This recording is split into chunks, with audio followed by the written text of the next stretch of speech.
തുടരുകയാണ്. പ്രകാശ് ജാവദേക്കർ ഇ.പി. ജയരാജൻ കൂടിക്കാഴ്ചയെക്കുറിച്ചുള്ള വിവാദം കത്തിപ്പടരുന്നതിനിടെ ഈ വിഷയം ചർച്ച ചെയ്യുകയായിരുന്നു. ഇന്ന് CPM സംസ്ഥാന സെക്രട്ടേറിയറ്റ് യോഗം അവസാനിച്ചു. യോഗത്തിൽ നിലപാട് ഇ.പി. ജയരാജൻ വിശദീകരിച്ചു. പാർട്ടിയുടെ തീരുമാനം സംസ്ഥാന സെക്രട്ടറി ഇന്ന് വിശദീകരിക്കും. 3:30-ക്ക് വാർത്താ സമ്മേളനം വിളിച്ചിട്ടുണ്ട് ശ്രീ M.V. ഗോവിന്ദൻ. കൂടുതൽ വിവരങ്ങൾ നൽകുന്നതിന് വേണ്ടി V.V. അരുൺ ചേരുകയാണ് തിരുവനന്തപുരത്ത് നിന്ന്. അരുൺ, ഇ.പി. മാധ്യമങ്ങളോട് പറഞ്ഞ കാര്യം ഇന്ന് ന്യൂസ് 18 കേരളവുമായിട്ടും ഇ.പി. ജയരാജൻ സംസാരിച്ചുവല്ലോ. അദ്ദേഹം പറയുന്നത് ശോഭയുമായിട്ടൊരു കൂടിക്കാഴ്ചയും നടത്തിയില്ല, പ്രകാശ് ജാവദേക്കറുമായുള്ള കൂടിക്കാഴ്ച രാഷ്ട്രീയമായിരുന്നില്ല. ഈ കാര്യം തന്നെ ഇന്ന് വിശദീകരിച്ചു എന്നാണോ? എന്ത് തീരുമാനത്തിലേക്ക് എത്തുവാനാണ് സാധ്യതയുള്ളത്? എന്തെങ്കിലും വിവരം കിട്ടുന്നുണ്ടോ?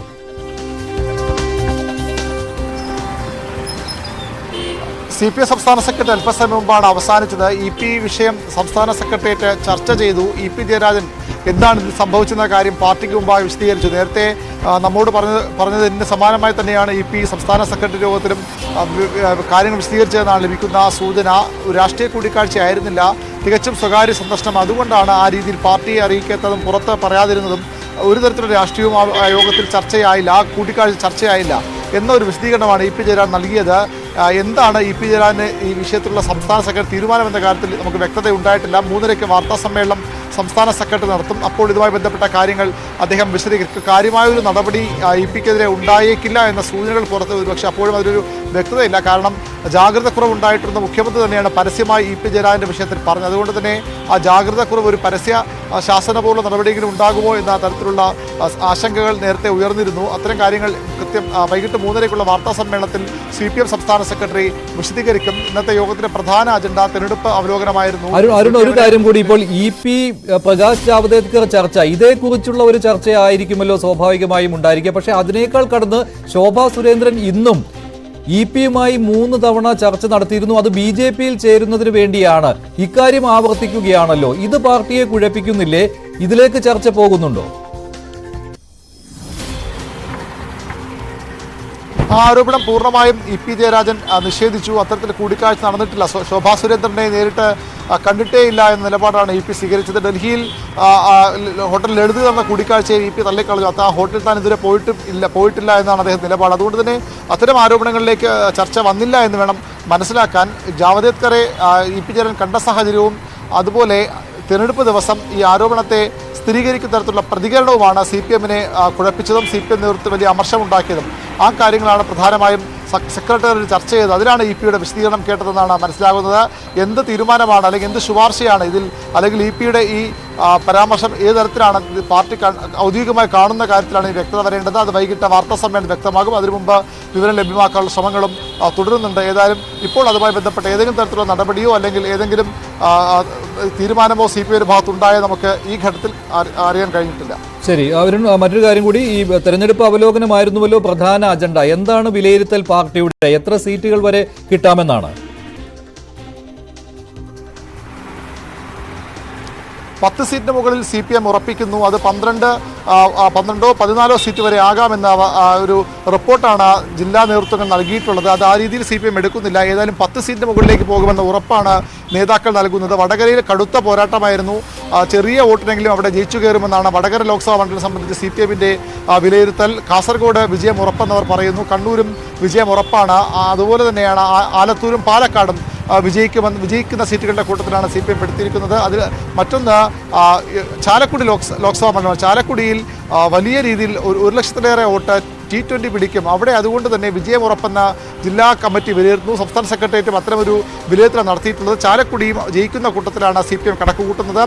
തൃശ്ശൂർ ശക്തമായ ത്രികോണ പോരാട്ടത്തിനൊടുവിൽ VS സുനിൽകുമാർ ജയിക്കുമെന്ന് തന്നെയാണ് CPM-ന്റെ കണക്കുകൂട്ടൽ. മാവേലിക്കരയിലും വിജയം പ്രതീക്ഷിക്കുന്നു. പത്തനംതിട്ടയിലും ശക്തമായ പോരാട്ടമുണ്ടെങ്കിലും അവിടെയും കുറച്ച് വോട്ടിനെങ്കിലും തോമസ് ഐസക് ജയിച്ചു കയറുമെന്നാണ് വിലയിരുത്തൽ.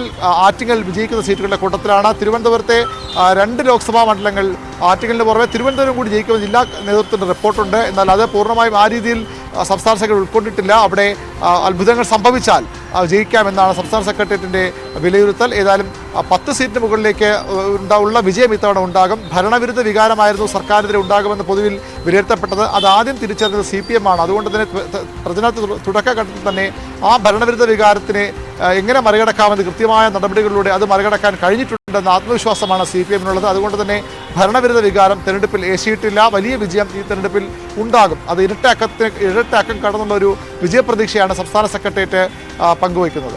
ശരി അരുൺ, എന്തായാലും തെരഞ്ഞെടുപ്പ് അവലോകനമായിരുന്നു വിഷയമെങ്കിലും ആ അജണ്ടയിൽ നിന്ന് ഭിന്നമായിട്ട് EP ജയരാജൻ വിവാദം കൂടി പാർട്ടി സെക്രട്ടേറിയറ്റിന് ഇന്ന് ചർച്ച ചെയ്യേണ്ടി വന്നു. EP ജയരാജൻ തന്റെ നിലപാട് അത് നേരത്തെ മാധ്യമങ്ങളോടും പറഞ്ഞിരുന്നതാണ്.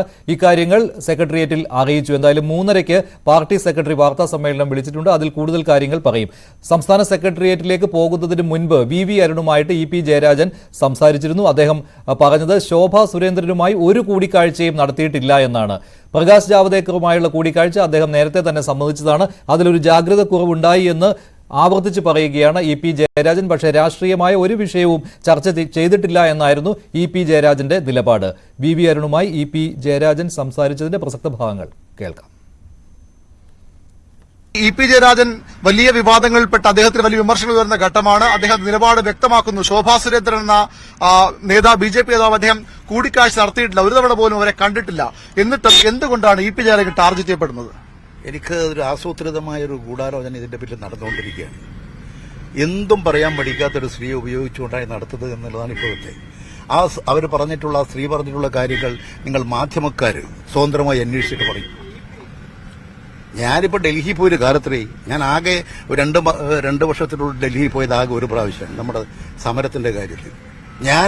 എന്ത് ഡൽഹിയിൽ ഏത് ഹോട്ടലിലാണ് പോയി? ഞാൻ പോയാൽ അവിടെ താമസിക്കുന്ന കേരള ഹൗസിൽ മാത്രമാണ്. ഇതൊക്കെ ഇന്നത്തെ കാലഘട്ടത്തിൽ എല്ലാം മനസ്സിലാകുന്നില്ലേ?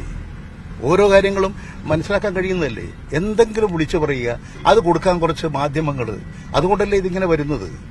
എന്തും വിളിച്ചു പറയുന്നത് കൊടുക്കുന്നൊരു രംഗം മാറാൻ പാടുണ്ടോ മാധ്യമരംഗം?